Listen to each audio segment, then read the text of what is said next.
بسم الله والحمد لله والصلاة والسلام على رسول الله وعلى آله وصحبه أجمعين. رب اشرح لي صدري ويسر لي أمري واحلل عقدة من لساني يفقه قولي.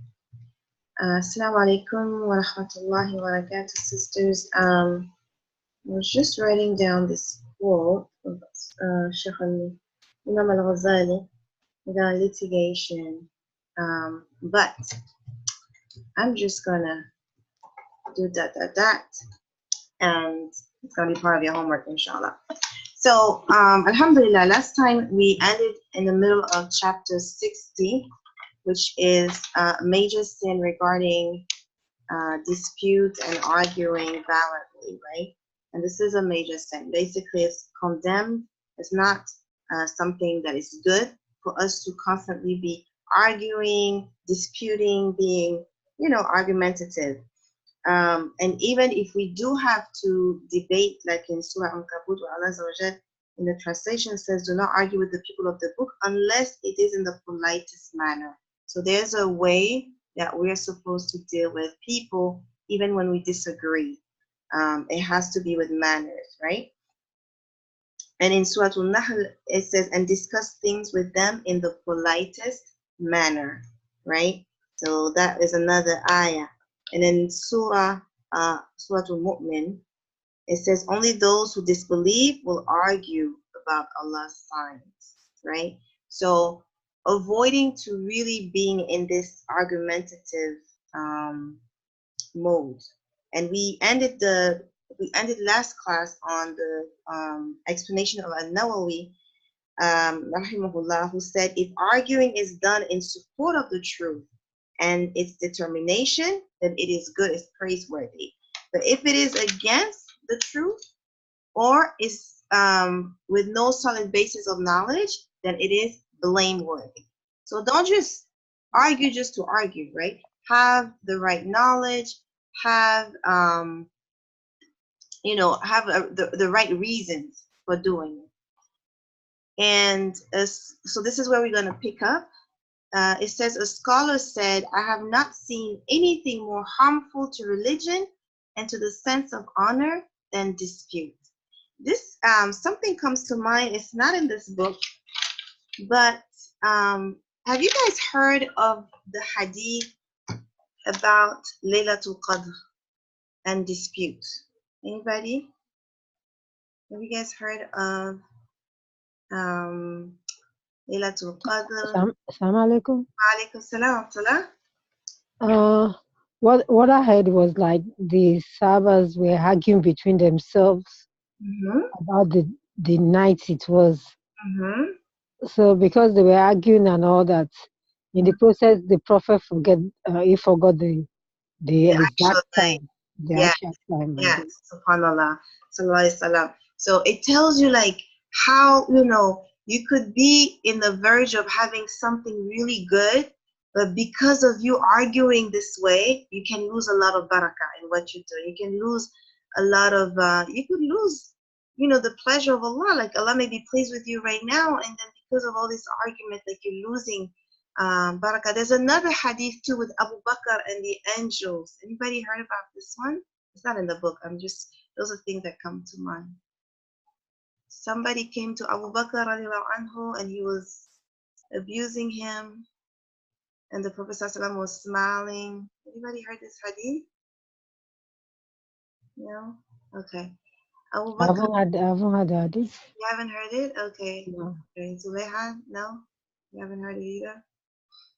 Okay. So Abu Bakr radiallahu anhu was somebody came to him in front of Rasulullah ﷺ and was abusing him, putting him down, putting his dignity down. And he was not saying anything. And Rasulullah ﷺ was smiling. But then after a while, Abu Bakr started to respond. And Rasulullah ﷺ got up and left. And so Abu Bakr radiallahu anhu, he went to Rasulullah ﷺ and said, I don't understand. Like when the person was, putting me down and all of these things, you were smiling. But as soon as I responded, you left. And so Rasulullah ﷺ told him, when you were silent, the angels were defending you. The angels were making dua against this person, like they were making dua for you, and so they were there. They were your how do you call that? Your defendants, if you will. But as soon as you responded, you know, they left, and so Rasulullah ﷺ left, and so it discourages us to go into all these back and forth arguing and all these things. There's something else too. There's so many that come to mind. There's another hadith that says Allah Azza wa Jal will raise in degrees the person who leaves off argument for his sake. You know, he leaves off the argument for the sake of Allah. Then Allah Azza wa Jal will reward him, I think, with the middle of Jannah. I need to find the hadith to be completely accurate. But we do have a lot of narrations in our deen from Qur'an, and we have ayah from Qur'an, we have a hadith from the Sunnah that really discourages the arguments. Okay, and Al-Ghazali, Imam Al-Ghazali says, know that litigation is blameworthy if it is in support of a false claim or if it is done without sound knowledge. An example of such a practice is that which is done by a lawyer or advocate who takes a case without knowing the truth or takes a side without knowing whether it is right or wrong. And don't we have that these days? Lawyers, they're just lawyers for the money. They're not lawyers for the righteous cause, right? They don't care if you did it or you didn't do it. They're gonna be your lawyer just for the money of it. So these are not. They're very blameworthy in our deen, right? So it says litigation becomes blameworthy even if it is for securing one's right, if the claimant goes beyond his right and becomes violent or exaggerates his claim or embellishes it with lies. Similarly, if one party says something which hurts the feelings of his adversary, whereas it was not necessary for securing his right, or if it is said to ruin his adversary, it is condemnable. So this is really tricky, sisters, because you can be, somebody can offend you, and then you want to defend yourself, and then you go overboard. When you go overboard, you are sinning, right? When you go overboard, you are sinning. So it's really tricky, because it's like you have to be in control of yourself, of your emotions, so that you don't go overboard. Yes, you can seek your right, but you cannot go beyond. Subhanallah. And how many of us do go beyond because we're angry, and then we're just gonna go over. We're just gonna make it worse, so that we show the person, right? In the showing, in that, so that I show him or I show her, we can actually wrong ourselves. Subhanallah. Okay. So it says, however, if the oppressed person supports his case within the limits of the divine law, Sharia, without resorting to hurtful remarks or excessive claims, his actions are not forbidden. Okay, so you do seek your right, but you don't resort to hurtful remarks or excessive claims, then your actions are not forbidden.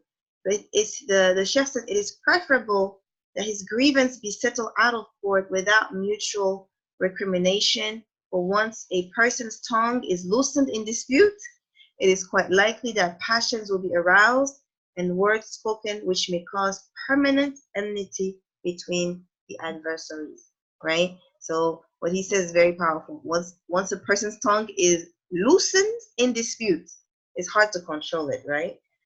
And even Abbas radiallahu anhu reported that Allah's Messenger sallallahu alaihi wasallam said, it is quite enough sin for a person to remain adversary. And that is in Tirmidhi. Okay. Let's see. Ali bin Abu Talib radiallahu anhu is reported to have said, dispute brings about destruction. Okay, so we are going to end this chapter. with this hadith in Tirmidhi. Jabir reported Allah's Messenger ﷺ as saying, those of you who will be dearest to me on the day of resurrection, those of you who will be dearest to me on the day of resurrection are those with the best characters, and those of you who will be most hateful are those with the evil characters, those who talk much and are loud-mouthed and talkative. So the people ask. I'm so glad, people did ask Rasulullah ﷺ questions, because, it helps us to clarify things. So people ask, Messenger of Allah ﷺ, we know what is meant by those who talk much and are loud-mouthed, but what is meant by talkative? And he replied that they were the proud whose talkativeness was for the sake of showing up. So again, you're not talking to make a point, but you're just talking to show up and all of these things, and you're loud and you don't have a good character. These people, they will be the most hateful to Rasulullah ﷺ on the day of judgment. But those with good character, the best character, they will be dearest to Rasulullah ﷺ on the day of resurrection. May Allah make us among the dearest to Rasulullah ﷺ on the day of resurrection. Allahumma ameen. So major sin 61 is about withholding excess water. Major sin 61, so I'm just going to put that here. 61, withholding excess water. Extra H. Withholding excess water. So here it says in Surah Al-Mulk, the last ayah of Surah Al-Mulk, translation says, say, have you considered who, if your water should sink into the ground, will bring you any water from a spring? Meaning, if your water should sink into the ground, have you considered who will bring you any water from a spring? Abu Hurairah radiallahu anhu reported Allah's Messenger ﷺ as saying, excess water should not be withheld, thereby hindering the growth of pasture. That's in Muslim. And the translation in the hadith in Ahmad, it says, if someone withhold his excess water or his excess pasture, Allah will withhold his grace from him on the day of resurrection. Allah's Messenger ﷺ also said, on the day of resurrection, Allah will neither speak to, nor look at, nor purify 3 types of people, and there is a painful punishment for them. A man who, in spite of having excess water in his house, denies it to a passerby who asks for it. So that's one of the 3 types of people. A man who takes a pledge of loyalty to the leader only for the sake of some worldly gain. If the leader gives him something, he is loyal to him. But if he doesn't give him, he is disloyal to him. So that's a second type of people. And a man who sells a commodity to another person by swearing by Allah that he purchased it for such and such a price, thus convincing him, whereas it was not actually the case. And that's not the 3rd type of people. And this 3rd type of people, again, we have a lot of them in our African markets. They will say, Billahi, Wallahi, Tallahi, and it's nothing but lies to sell, subhanAllah. Bukhari's version says at the end, to the men who denied excess water, Allah will say, today I deny you my grace as you denied what you had in excess, although you did not work with your hands to earn it. So this is it for major sin 61. If you have excess water, don't be stingy with it. Do not withhold it. It's one of the major sins. Major sin 62 is short weight measure. So basically, tatfif from mutaf. If you guys study Surah Al-Mutaffifin, we did the tadabbur of that in Joy's class. It's a Joy's class. So those who were there already, we studied that. But this is a major sin 62. And so the first 3 ayah of Surah Al-Mutaffifin have been quoted here. And the translation says, woe to the cheats who insist on receiving everything when they have people measure something out for them, yet whenever they measure or weigh things for others, they give them less than their due. See what it says here. I'm trying to see which name. They said the name in. Let me see it here. Okay. It says here that when Allah's Messenger ﷺ came to Medina, there was a person called Abu Juhayna. He had two measures for grain, one for measuring to people and another for taking measures from them. And the two measures were different. So when he would measure for to give to people, he had a certain measure.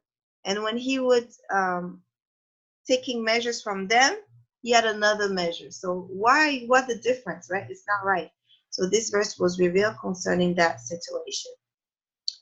It says here that although this verse only mentions the measure of volume, it equally applies to weighing, as measuring and weighing are similar practices in buying and selling merchandise. So like you have some people they mess with the scale. So they mess with the scale. So you're gonna put maybe you're gonna put vegetables or something on the scale. It's not gonna be the real scale. They tamper with the scale so that they can charge you more. This is definitely a major sin. Ibn Abbas radiallahu anhu reported Allah's Messenger as saying, 5 for 5. When the listeners asked, what does 5 for 5 mean? He replied, when a nation breaks its covenant, Allah gives its enemy power over it. When people judge by criteria other than what Allah has revealed, poverty spreads among them. When indecency spreads among a people, death spreads among them. When they give short measure and weight, they are struck with famine shortages or vegetation. And when they do not pay zakat, rain is withheld from them. So subhanAllah, our actions are very much linked to blessings as well. You may be doing something thinking it has no consequences, but it's blocking your blessings in another area, subhanAllah. Allah Most High continues, and again, this is Surah Al-Mutaffifin, ayah 4 to 6. Do not such persons suppose they will be raised up again to render accounts on a tremendous day, a day when mankind will stand before the Lord of the universe. Allah Most High is warning such people of his accounting and reward and torment on the day of resurrection. For a meager gain in this world, they are risking their hereafter. This is a story. It says, Malik bin Dinar radiallahu anhu reported, a neighbor of mine came to visit me while he was suffering from a fatal illness. He cried out, 2 mountains of fire, 2 mountains of fire. I asked, what are you saying? He replied, Abu Yahya, that is Malik. I have 2 measuring cups, one for measuring out to people and another for taking measure from them, and they are different. So that's why he was like 2 mountains of fire. I stood up and taking his cups, struck one against the other to break them. But he cried out, oh Abu Yahya, the more you strike them against each other, the greater is my pain and suffering. He later died of his illness, subhanAllah. So giving less than full measure is stealing, is theft.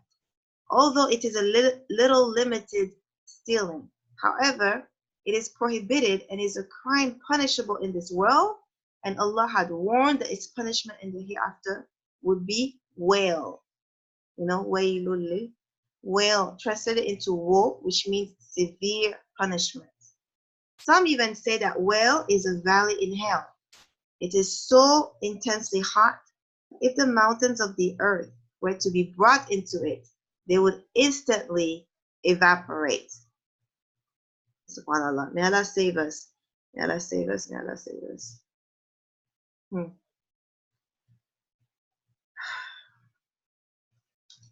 So here it says, it's another story. It says that a person visited a patient when he was about to die. And he told him, the Shahada, but no matter how hard he tried, his tongue could not utter it, the patient. When he had improved a little, I asked him, oh my brother, what prevented your tongue from pronouncing the Shahada while I was repeating it? He replied, oh my brother, the scale is on my tongue, and it is preventing me from pronouncing it. I asked, did you cheat people by weighing short on the scale? He said, no, by Allah, but month would pass without my checking the accuracy of the scale. Therefore, if this is the case with a person who did not check the accuracy of his scale, what can be said of the one who weighs a short weight? May Allah save us. I mean, this is so scary to me. Like I said, when I was studying Surah Al-Mutaffifin, it was so scary, because it's like not just in weighing, but like we said in the tadabbur class, imagine you working for a company and you using their copier to do your personal things. You're using their telephone line to do your personal things, and it's not in a contract. It's not something that's been agreed upon. You're taking their resources not for the job they hired you to do, but they bought these resources for you to do a job, but you're using that for your own gain. All of these things, is cheating them. It's cheating the system. So may Allah truly save us and forgive us. It says that Ibn Umar whenever Ibn Umar went to buy something, he would say to the seller, fear Allah and give full measure and weight, because the cheaters will stand on the day of judgment with perspiration curling them up to their ears. Such is the case of a merchant who gives a little less when measuring out and a little extra when measuring in. SubhanAllah. And it's like a little less and a little, it's just a little, but it's very heavy, very, very heavy as far as the sin. It says, one of the righteous forefathers used to say, woe be to the person who sells a thing short by even the size of a grain and deprives himself of the garden whose size is as vast as the heavens and the earth. SubhanAllah.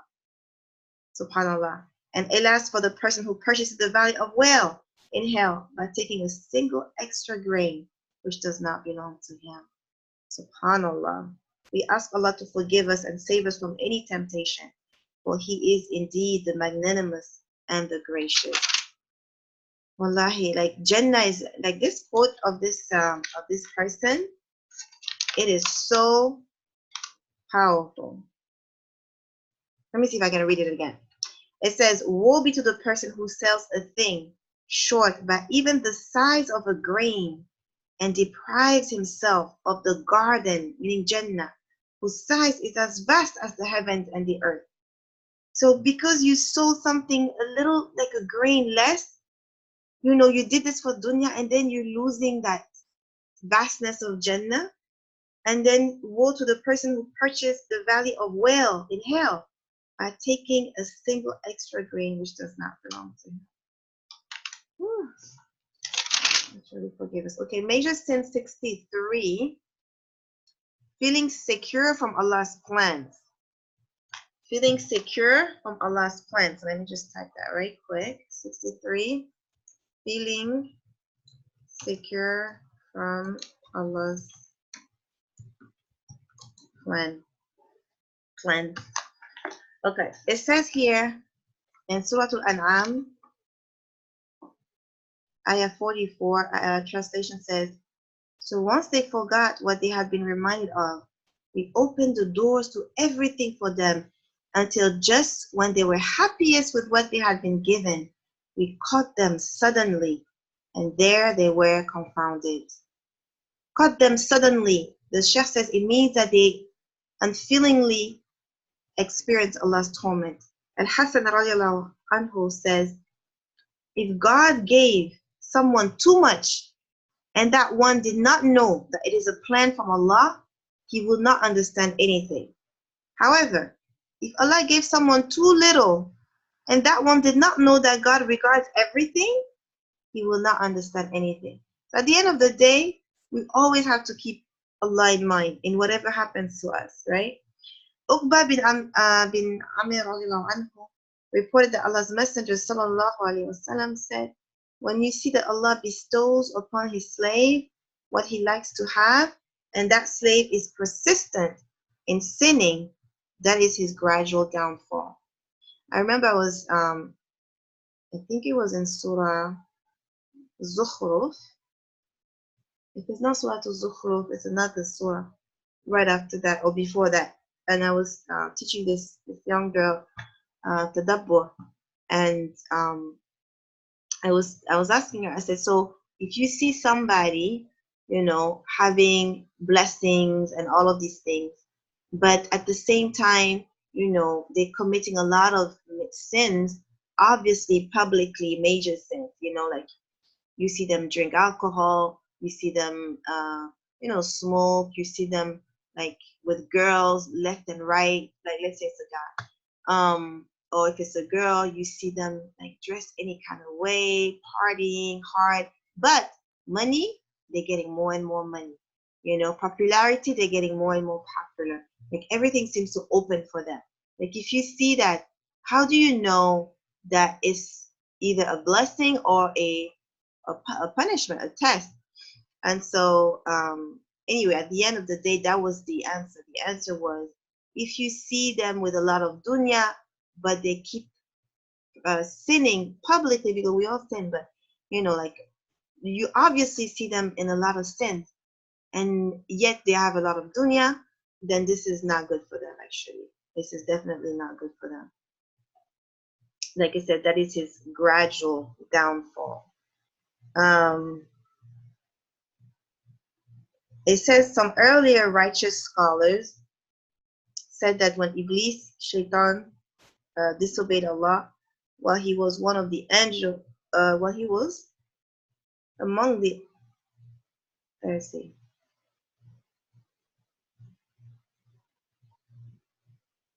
I don't know why it says that, because Iblis was never an angel. I think it says while he was among one of the angels, or while he was among the angels. That makes more sense.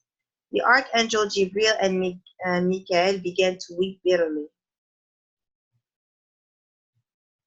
Oh, this one I need to ask Imam Ahmed, because this does not make sense. This is actually saying that some scholars from the past, they used to say that Iblis was one of the angels.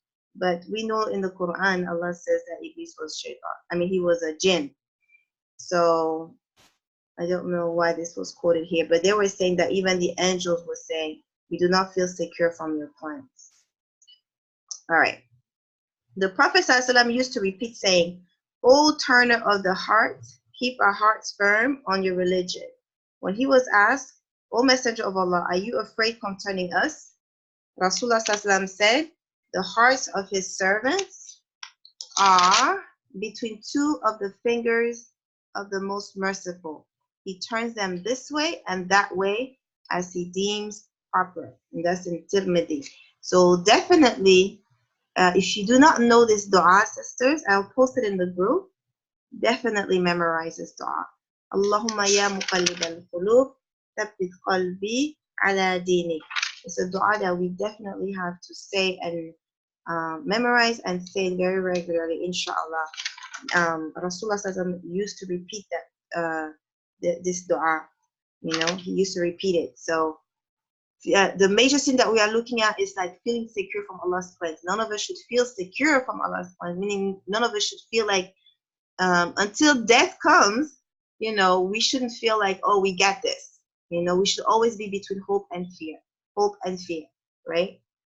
And so, Allahumma ya muqallib al-qulub, thabbit qalbi ala dinik, you know, keep my heart firm, you know, because we don't know how we're going to end, right?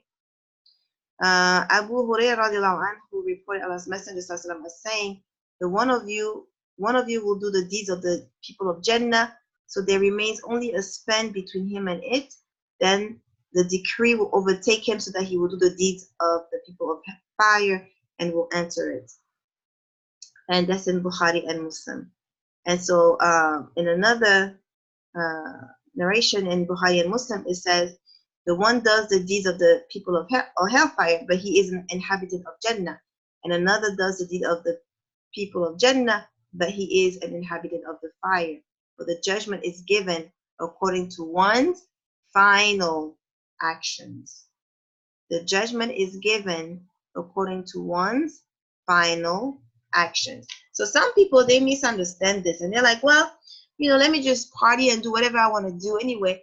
And then before I die, I'll just say La ilaha illallah and go to Jannah. Some people do. I have heard some people say that. But the thing is, you don't know when you're going to die. And if you do not live a life upon sincerity, then you will not die upon ikhlas.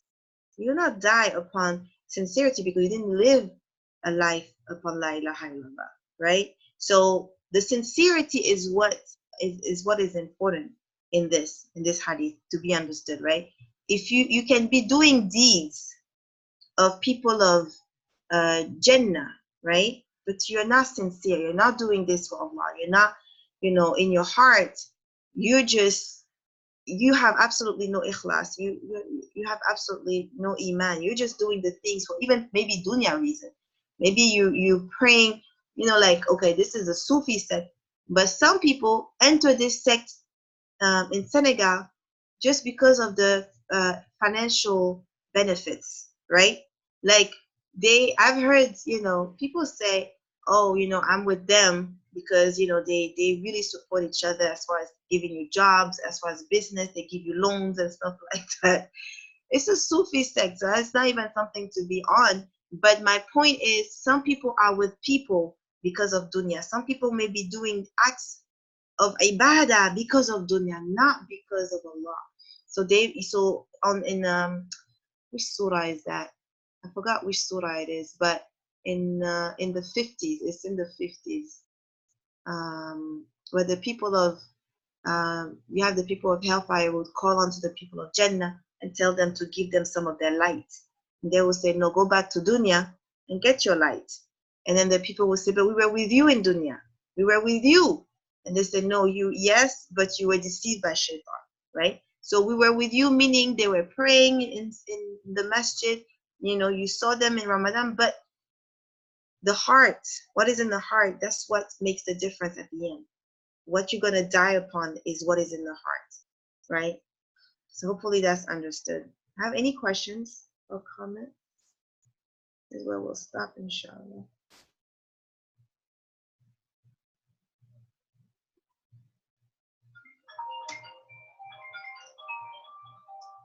Do I have any questions or comments? No?